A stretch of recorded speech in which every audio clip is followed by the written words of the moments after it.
কেমন আছো? হ্যাঁ, আমি সবসময় ভালো থাকি। ভালো আমার সাগর, আমি খায় দায় আড্ডা আমি তোমারে কটা কথা তোমার সাথে কিছু কথা শেয়ার করতে চাই।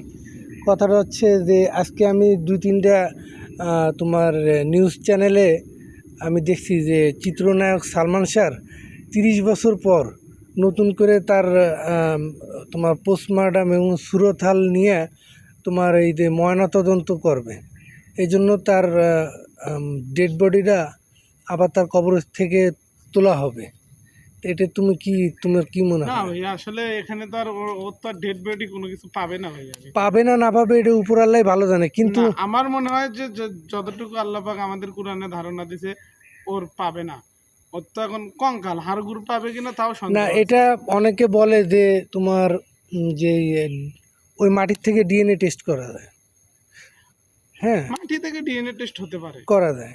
এখন জিনিসটা মনে করো যে তারা এত বছর ধরে আত্মহত্যা বলে চালাই দিছে, কিন্তু মূলত তার সালমান শাহর পরিবারের দাবি আসলো সে সুইসাইড করে নাই, তারা পরিকল্পিতভাবে হত্যা করা হয়েছে। হ্যাঁ, Absolutely.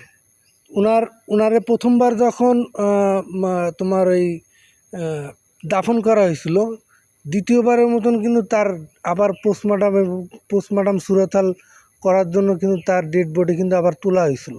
মারা দেওয়ার 20 দিন না কতদিন পরে তোলা হয়েছিল। এখন এটা নতুন করে আবার এই মামলাটা মোড় ঘুরছে, যার কারণে আজকে অনেকটা নিউজ চ্যানেলে দেখলাম। এবং একজন অভিনেতা আছে না, শাহরিয়ার নাজিম জয়, Yeah. ওনার স্টেটমেন্টও উনিও লাইভ আসলে এই বিষয় নিয়ে কথা বলছিল।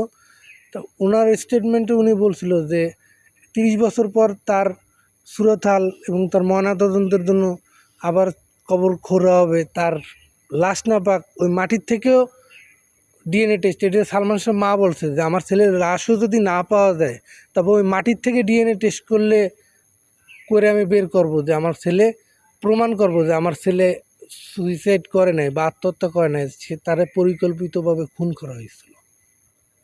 এখন যদি তারে খুন করা হয় বা এইবার যদি ময়নাতদন্তে যদি রিপোর্ট আসে যে তারে খুন করা হয়েছে, এর বিচার তুমি কি দাবি করো সরকারের কাছে? আমি অবশ্যই সুষ্ঠু বিচার দাবি করি। একটা সাধারণ পাবলিক হিসেবে আমি চাই যে, যদি, আমি জানি না আসলে এটা হত্যা কি না, যদি হত্যা হয়ে থাকে তাহলে কে হত্যা করছে বা কারা এর পিছনে জড়িত, তাদের অবশ্যই একটা আইনের আওতায় নিয়ে এসে সুষ্ঠু বিচার আমরা সবসময় আশা করি। শুধু সালমান শাহই না, এই জীবনে বা এই পর্যন্ত বাংলাদেশে এরকম অনাকাঙ্ক্ষিত ঘটনা যেগুলো হয়েছে, আমরা প্রত্যেকটারই সুষ্ঠু বিচার চাই। আচ্ছা, ধন্যবাদ তোমাকে। থ্যাংক ইউ ভাইয়া, থ্যাংক ইউ। এখন একটা